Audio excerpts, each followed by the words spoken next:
interesting stuff. Now we move over to the community discussion panel. I would like to invite everybody from the panel. Jonathan, Mike, Bill, Arjen, Gerard. Please come forward. Graham as well. Can you leave the live stream for a second? Yeah. Alright, cool. It's basically the same concept as last year. We prepared several topics we'll discuss about, and please do feel free to raise your voice, raise your hand, and I will be happy to include you in the discussion. So basically I'll be running around, and please do participate. It will be fun. So before we start, we could do a little introduction. Well, why not? Let's start with the name and your first game ever played, and where. Alright, we're going to use these or these? Let's use these. Okay, good. So is this? Oh, it's all a while. Alright guys, I'm Jonathan Higgs, Airsoftology. First game, oh god, I gotta go back. Well, there was dinosaurs. No, it was about 14 years ago. Maybe 12 or 13. I don't know. It's been a long time. Nashville, Tennessee, background Airsoft. Actually, one of the only not-for-profit fields I know of in Airsoft. But that was pretty much it. Go on, just push it. I think this works. Oh, I think I just turn it off, that's fine. It's magic. Hi, I'm Arian. My first Airsoft game was at the Mall Reading about 8 years ago, so that's in the UK, not States. Pity, it's closed down now, but new things in the horizon for them, so yeah, it's me. Hi everyone, I'm Kelly from Pembertal Airsoft. My very first Airsoft game was in 2011 at a site in Nottingham, and then I hated it, and I didn't play again until 2014, and that's when I started playing properly. I'm Graham from Airsoft Nation. My first game was 2005-2006 at an underground bunker called Fallout, which unfortunately is no longer around, but definitely some fun memories. Hi, I'm Gerard from the Dutch Airsoft Association. Now I'm starting to feel old because my first game was in '95.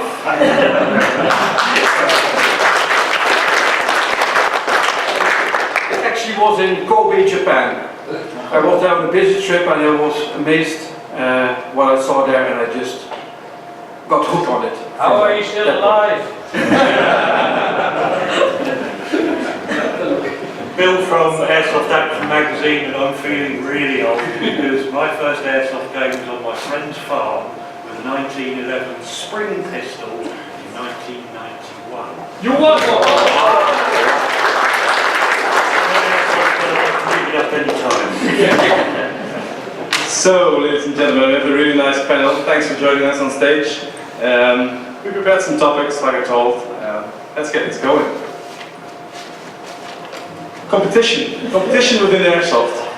It's moving along. We're seeing a lot of new gameplay areas in Airsoft.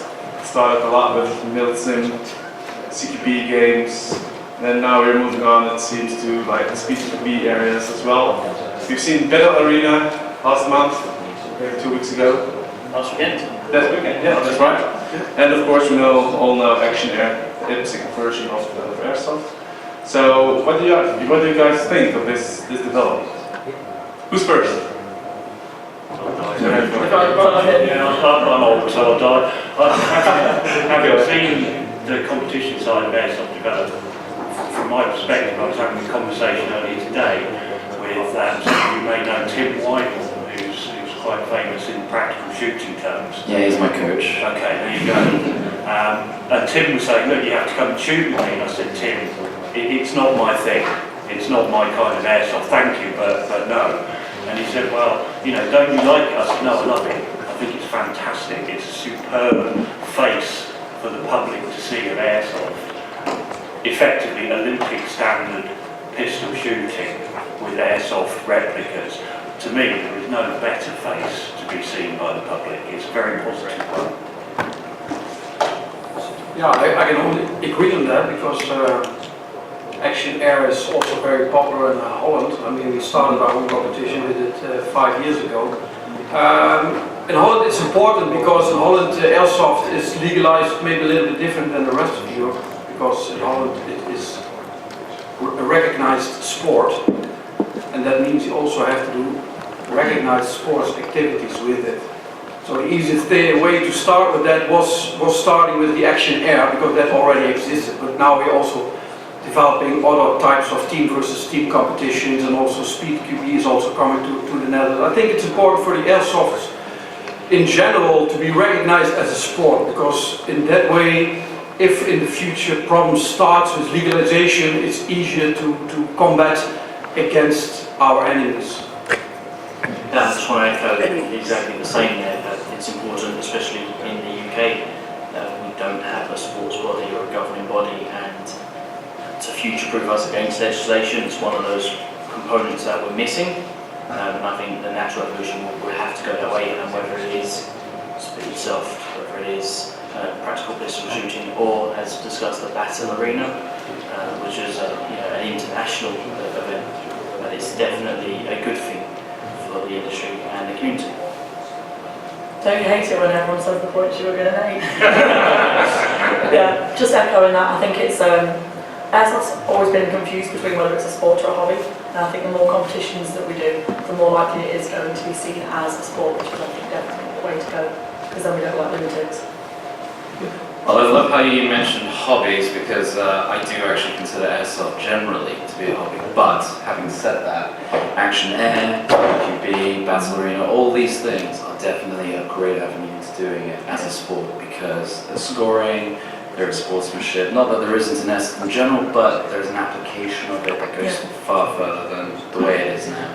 And I think that is definitely a great avenue, not only for general media, but just making airsoft something that will solidify itself against anyone who wants to see a negative light in airsoft, such as politicians or anyone else in the general public who may not really understand what airsoft really is or who's behind it, and just sees negativity from YouTube, Facebook, social media, any form that comes through, even general crimes that come up, that could be a BB pellet, air pellet, or anything like that, they falsely associate. And having recognized, so Action Air being sanctioned, sport by the IPSC, Speed QB coming up being very popular in Battle Arena, these are definitely really good positive ideas that are coming through, and I hope they get stronger.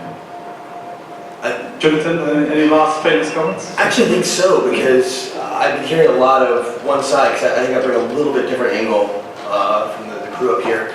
I've been hearing a lot about the Action Air, the Battle Arena, but the glossing over the Speed QB, there are some challenges, and I think, let's just face it, some of the more recent Speed QB force on force. For those of you who may not be, I'm pretty sure we're around our peers here, but if you're watching live streaming, Speed QB is a force on force, as opposed to Action Air, which is run like Ibsen. It's paper steel targets. This is an idea of misassociating force and force, which...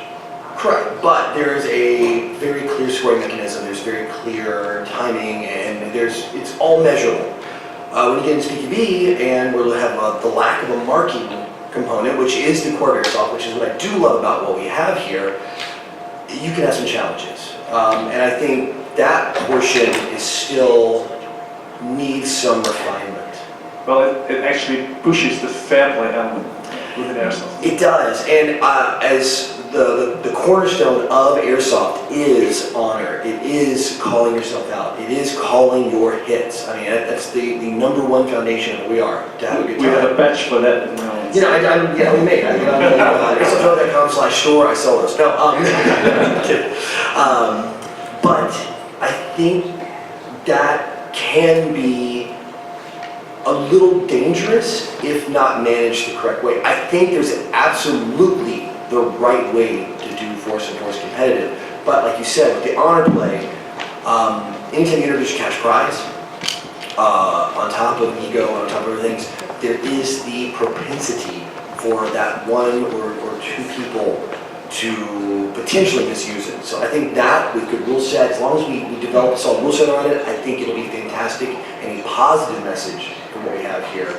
But I think the other ways, the other things you guys were talking about, the echo and the build down way, that's easier,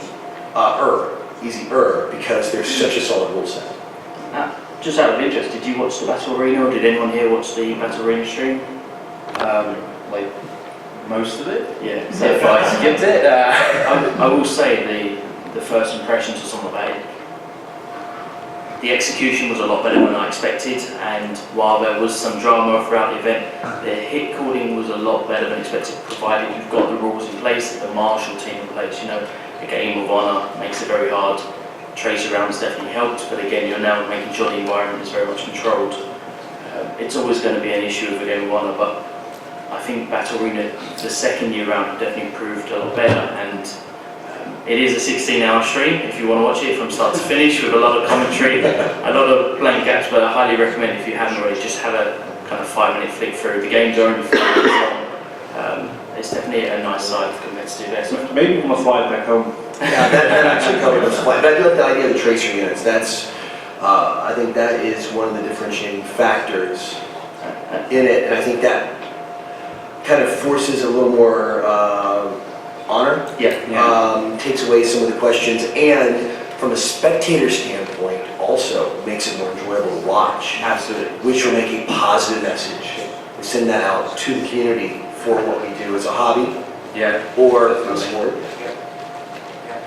As Jonathan said, sorry. I would like to engage with the audience as well.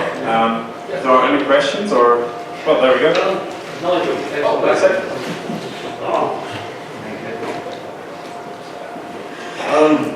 More years ago than I care to remember, I was involved in another force-on-force game called paintball. I created a game called Speedball, and we created a set of rules, and we ran Speedball. And back then, paintball was a bunch of guys running around the forest shooting each other with toy guns, but we used pellets of paint, not 6mm PDs. Back then, we had the same arguments about Speedball that we're hearing now about SpeedQB and Speedsoft. You can't do it because it's not airsoft, and that word can't does not exist in my vocabulary, and I don't think it should be involved in airsoft either.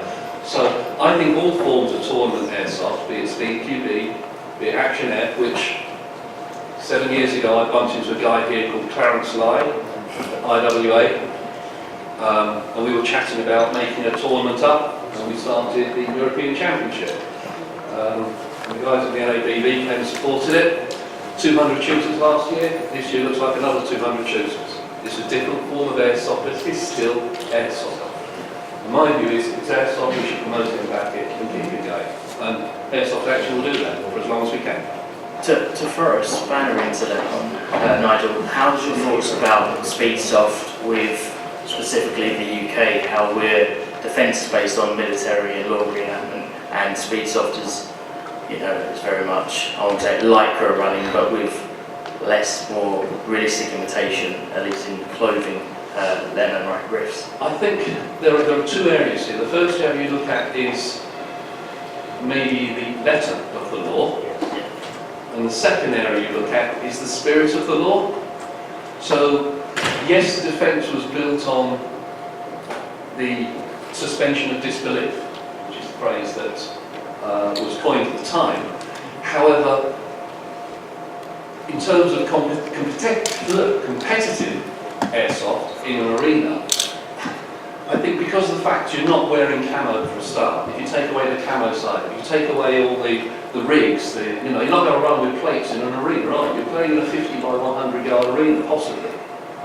And the other thing that is added to that, which is, I think, vitally important, is the ability to spectate it. We were told when we created Speedball that people would cheat, and yeah, people do cheat. It is a game of honour. If you're going to cheat, get the hell out of airsoft. It's a game of honour. If you're not going to take your hits, go and play tiddlywinks. It's out there, you can go and do that instead. Cheat with that instead. But one of the things that actually stopped it was the fact that we had members of the public around the outside watching it. And if you think that maybe half a dozen marshals in an arena are going to see every hit and every cheat, they're not. But if you've got 250 people standing around the outside going, that guy's cheating, they soon stop. And we found that public observation of the games actually did a lot to get rid of the cheating element. So if you can take that away from it, if you add to the fact this is a game of honour, and if you add to the fact it's... Why do people play airsoft? They play airsoft to want to shoot each other. You can go walk around the woods if you want for hours and fire one shot and have a great day. But 95%, personally I think 95% of people play airsoft because they want to go out and shoot each other. That's the excitement part, that's the bit that gets the adrenaline going. You take that out of the woods and away from the hidden areas and buildings and bits and pieces, and put it into an arena where all you're doing is shooting at each other. You've got an adrenalised game that people will enjoy.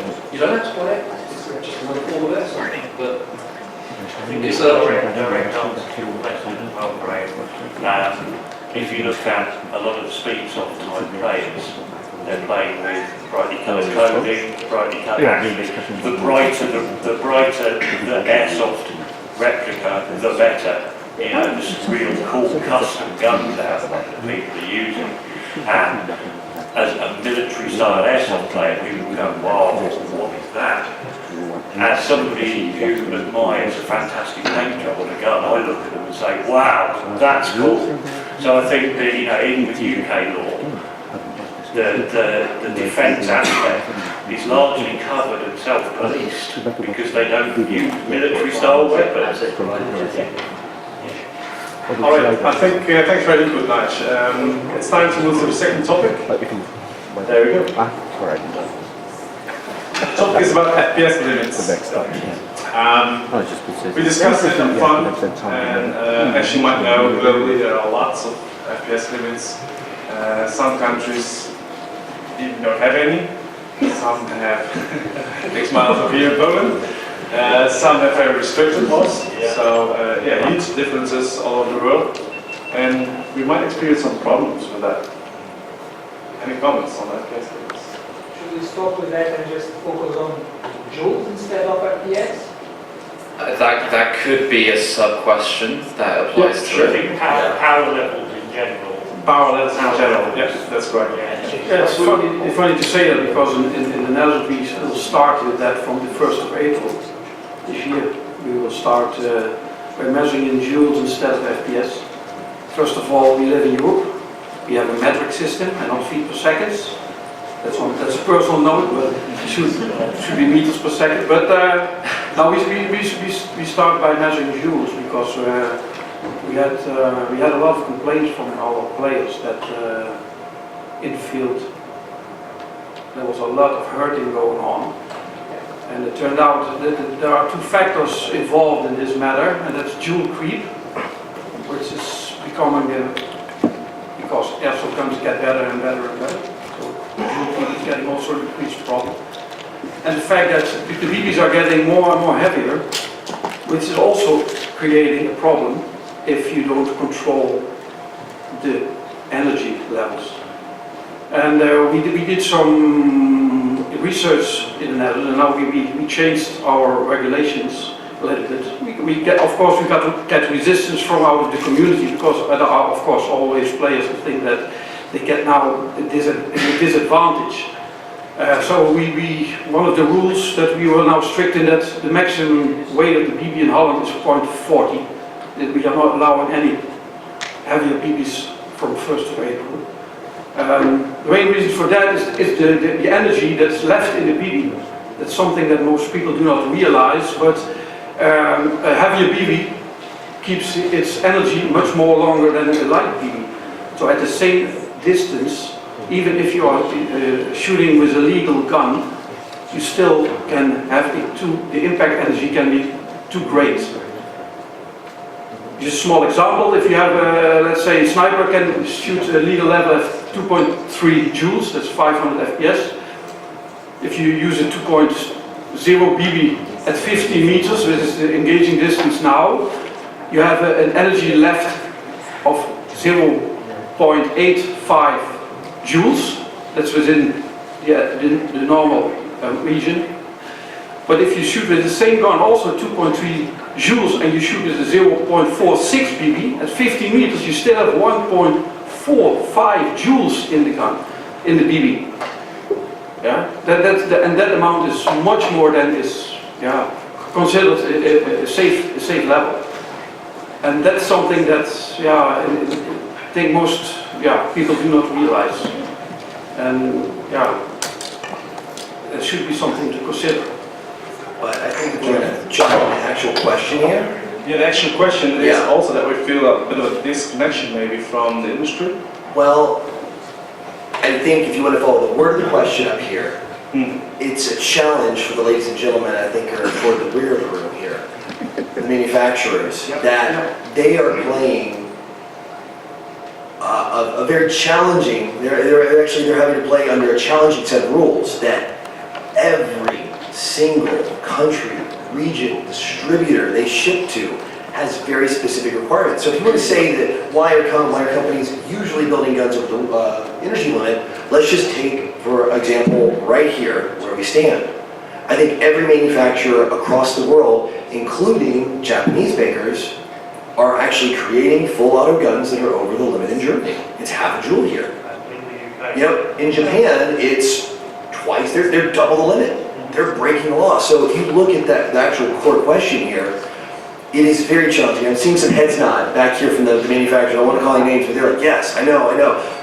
And for someone who, I've been very lucky to get to talk to a lot of the great makers, especially where I live now, I see the challenge. I mean, like stacks of boxes. Okay, well, these are going to this country, and here's the jewel rating, and here's the paperwork requirements for this, but it's also in the EU, and we're sending it to here. Now, here's this, but they have different paperwork requirements, and the challenge is there. And at some point, as a manufacturer, how much money do you have to pour into your replica?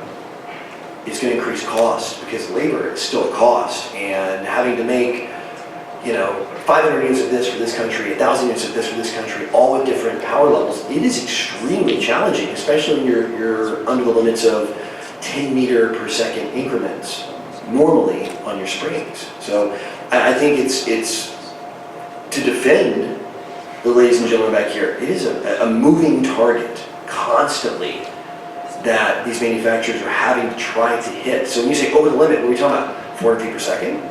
We talking about 2 joules? We talking about 3 joules? We talking about what's our target here? What are we talking about? I think that's really the question.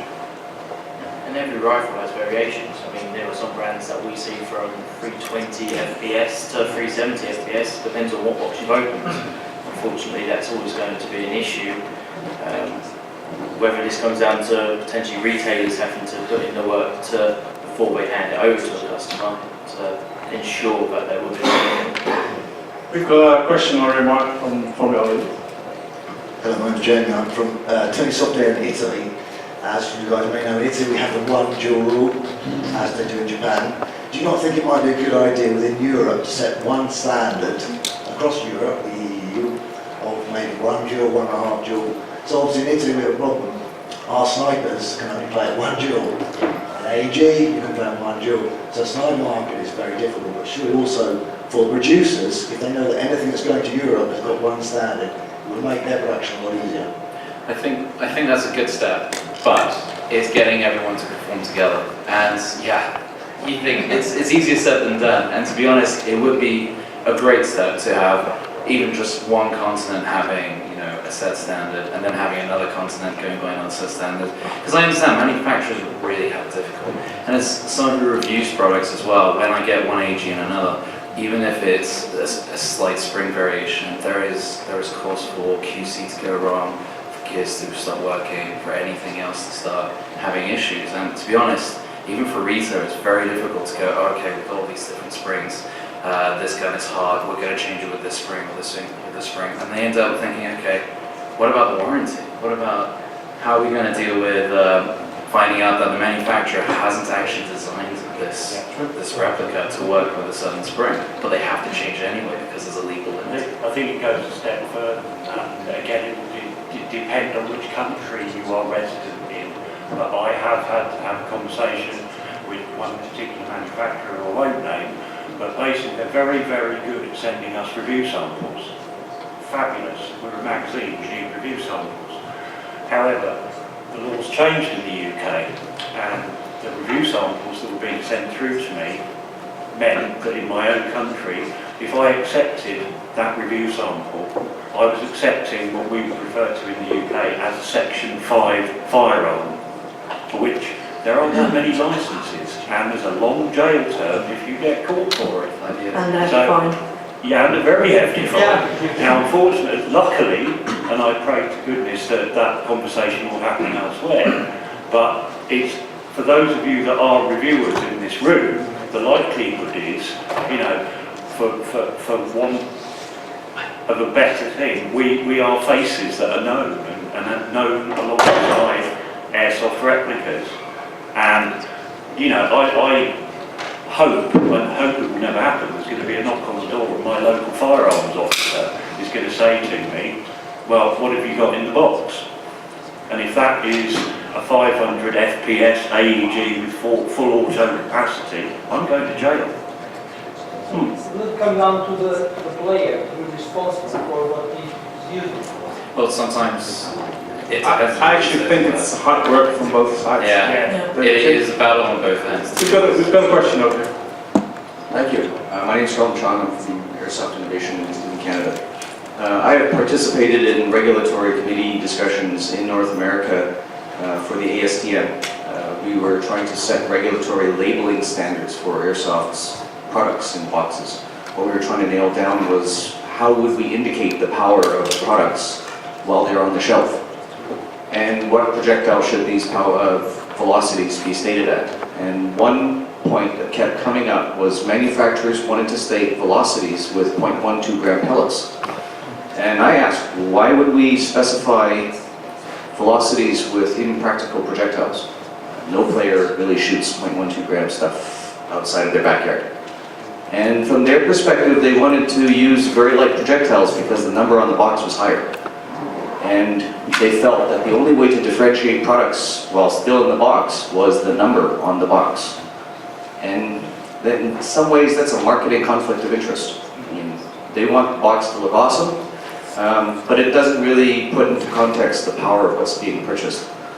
And the problem I see with specifying joules on a product is with specifically gas products. I find that when I stick heavy projectiles in gas guns, I get more joules. And if I put light projectiles in there, because of the internal flow resistances of the gas going through the gun, they come out lighter.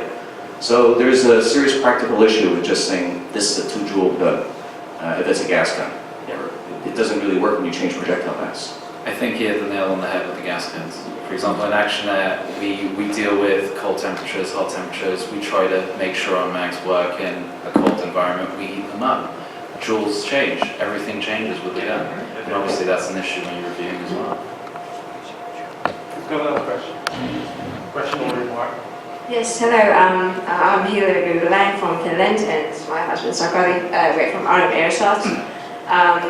We want to share also the perspective of Finland that we have for this discussion because, as a background knowledge for us, in Finland we usually play outside and we have quite big playing areas because in Finland we have a lot of forests, like more than we can actually need for this. And that's why in Finland we usually have, 3.4 joules.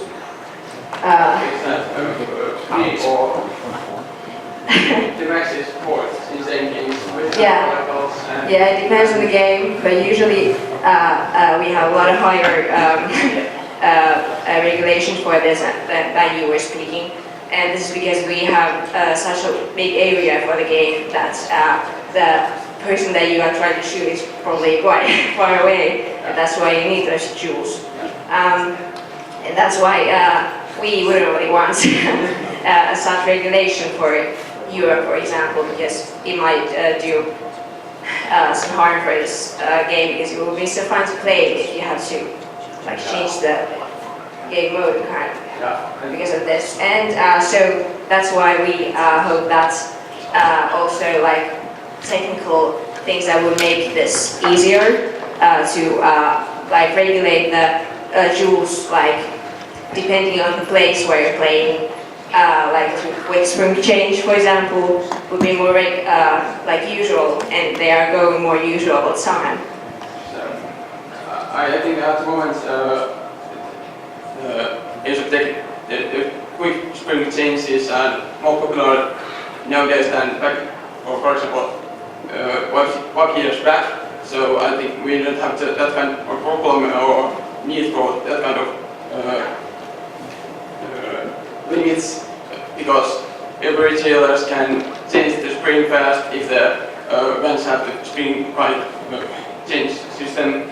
For example, we do that every day. We measure the power and change the spring that our customer wants. Do you run the same limit indoors, or is it just outdoors?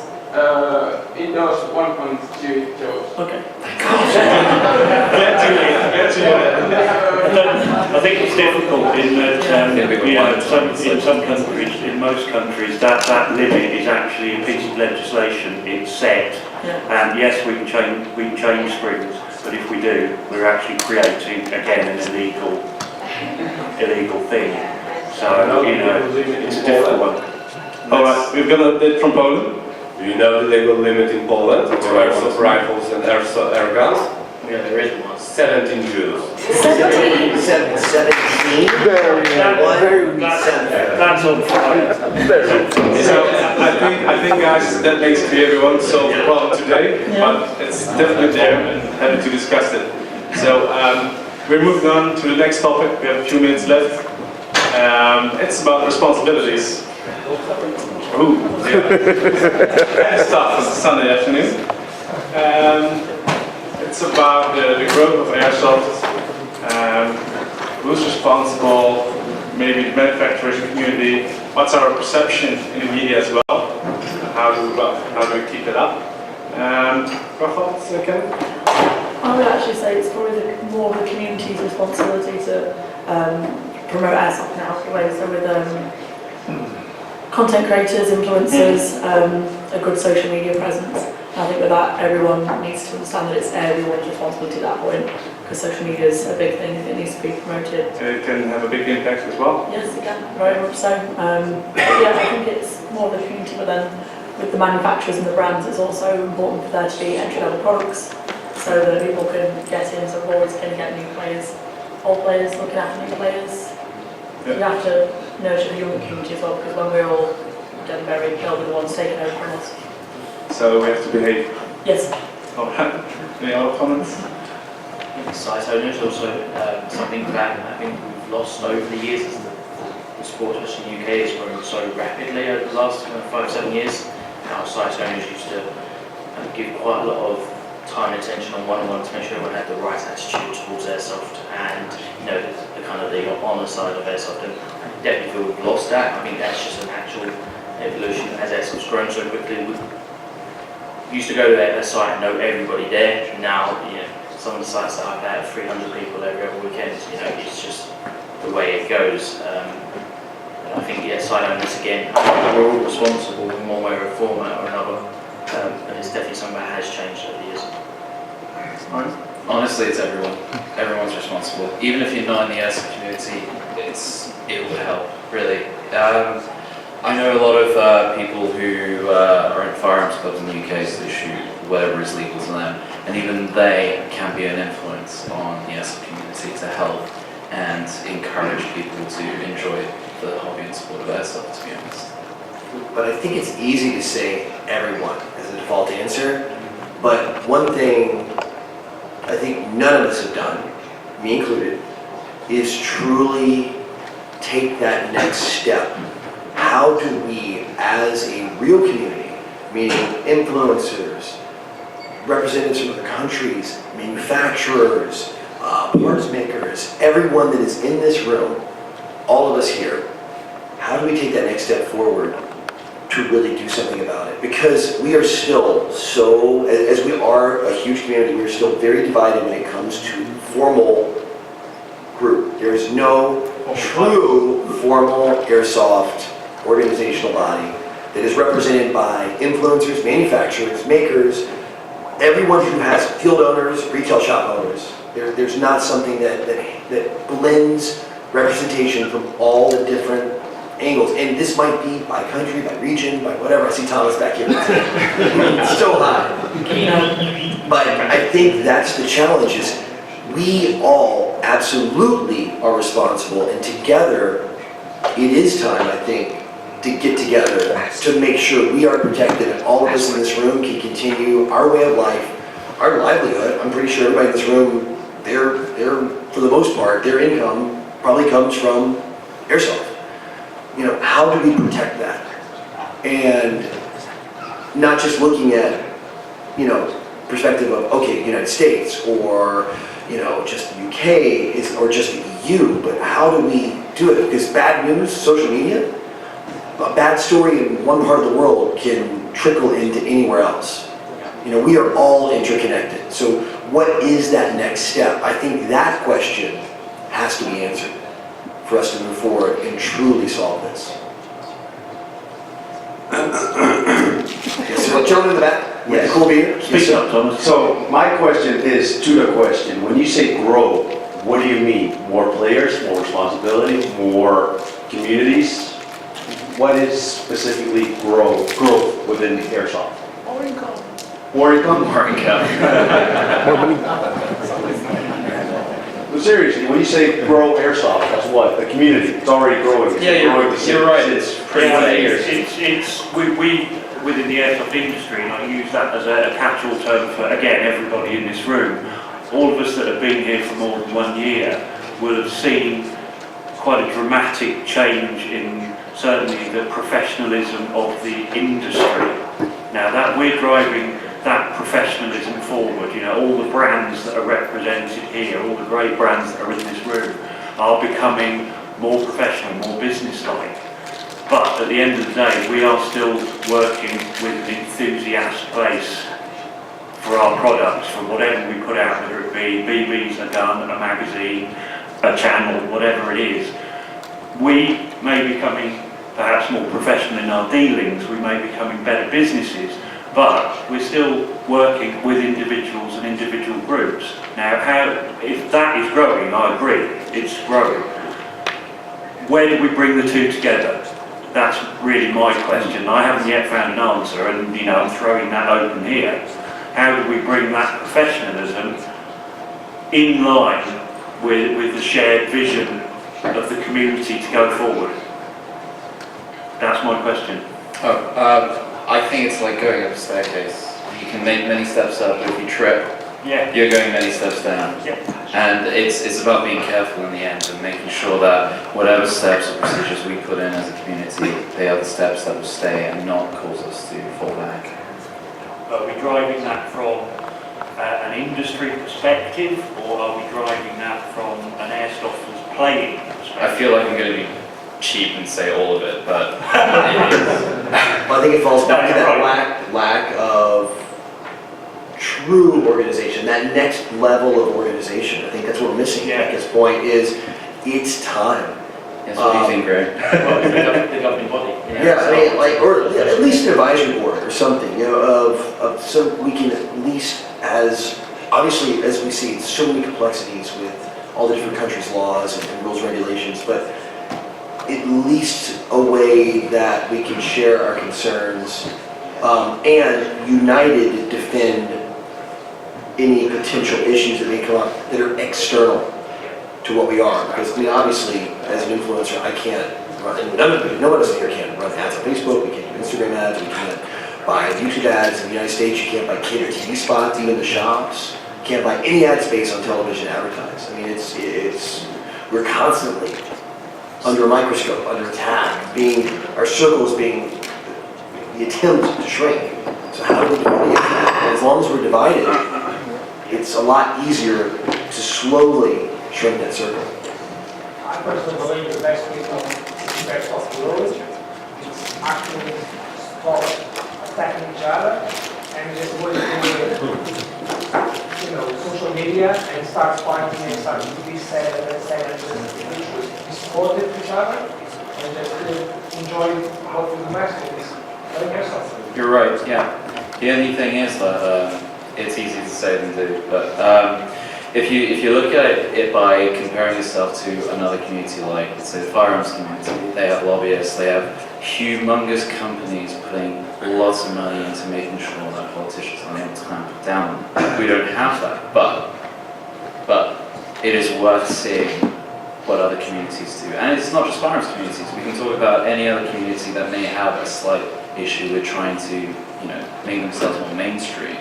And looking towards them, maybe we can find some kind of hint to a solution that will work for us as a community to drive ourselves forward and move up that staircase. One final comment? Yeah, thank Thank you. I try to make it short, but I don't know if it's possible.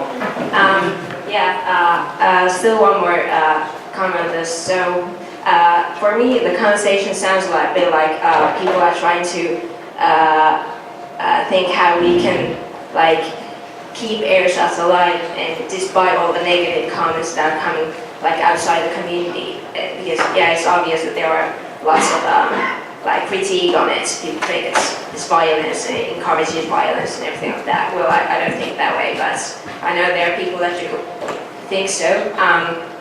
But well, I would like to share some positive stories on this as well, because I think that Airsoft has a lot of potential to offer to people who are not inside the community yet, because I don't know where you all are from. Well, I'm from Finland, and in Finland, in the recent years, social exclusion has been a really, really hot political issue that politicians are all the time trying to solve.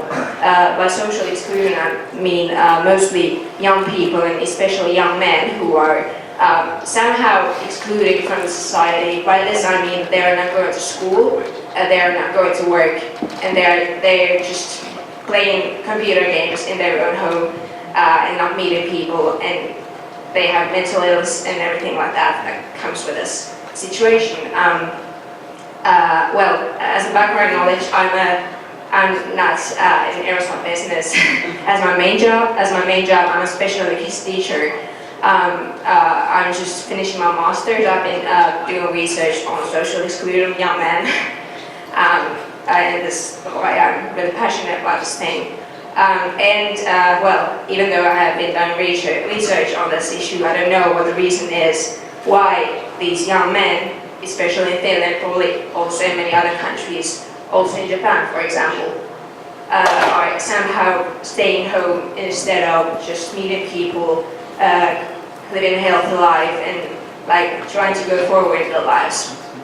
But my husband has been doing Airsoft business for a long time, and he's been playing for about 15 years, right? Yeah, and he knows a lot of people who have kind of said that Airsoft has been saving their lives, because they might have been bullied at school. They kind of might not be the most social people. I don't know if Finnish people are that anyway, because we're quite shy and white people, but Airsoft has been the hobby that has taken them and their social life to another level, because they might not have been the most social fitting people in other communities that have been in, but Airsoft has been the way to have friends, to have physical exercise especially, which is also very important, and to have something where you go every weekend instead of just staying home. So we also have been doing a small project. This is not a money-making project, this is just for full passion, because we also think that it's good for the business, because of course if there are more Airsoft players, there will be more people consuming money on that as well. But also besides that, Airsoft could be also a really good hobby for those who are not maybe into football, not maybe into ice hockey, or these traditional hobbies that are quite competitive. Instead of Airsoft, it's also competitive for some people, but for example in Finland, most people do not play competitively. It's more just going around the forest and meeting people, and especially young men have been playing a lot of computer games. Well, I don't say computer games is bad, but I think Airsoft is better, because it makes you meet people face to face and have physical exercise. So I hope that we could, in Finland and hopefully also in other countries in recent years, make Airsoft more known, also in communities like cities, for example, who arrange sports and everything to young people, so that Airsoft could be as known hobby as football. And this could also make the attitudes outside Airsoft better, so that we won't have to worry what other people think, because they see that it has good benefits. Just to say, from summarization. No, thanks for your input. Thanks. From running a community, I regularly get messages from boys and surprisingly quite a number of girls, and especially on the younger end, who do say to me all the time that Airsoft has changed the way they feel about themselves in school and their attitude towards it. As someone who used to play games paid for 12 hours a day, I've still played Airsoft, and as someone who his brother-in-law has played played football all his life. It took me 10 years to convince him to try Airsoft on a Sunday, and he's never gone back. So I think 100% it's always going to help socially. Before we even look into how it's helped people who have had injuries and have used Airsoft as a way of being better. PTSD sufferers, while there's no real official studies on that front yet, we are seeing just within our own social circles as it's helping positively. So we do have 1 minute left. Some final thoughts from the panel? We have to move on. I just want to add to this. Of course, in the Netherlands, Airsoft is regulated differently than in the rest of Europe, and that means we have a real association. It's 18,000 members. That means also we have money to do research, and next month there will be coming a report out showing the impact of Airsoft on the social community in the Netherlands. This report will show that Airsoft is the only sport in the Netherlands that keeps the adolescents from 18 to 25 years old from behind their computers and stay away from the computers. That's what this report will show. And this is a power that should be used. We have to see that we get recognized in Europe as a sport. This is very important. It's not a hobby, it's a sport. And only if we get recognized in Europe that is a sport, we will have a foundation to work on, and from that on you can work further on and get regulations also around Europe the same. So it sounds like this might be the first step to the answer to the question, and how do we organize? If you already have a framework in place and it is obviously successful, this could be a great case study to see if it's replicable. We can replicate it elsewhere. So. And do know there are initiatives as well for European Association. For years, but not yet supported. So, panel, thank you very much for your time, all the questions.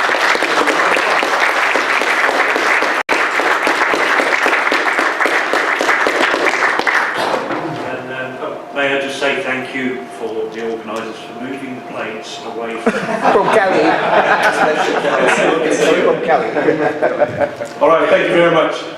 We're moving on towards the industry panel. Here this year, we like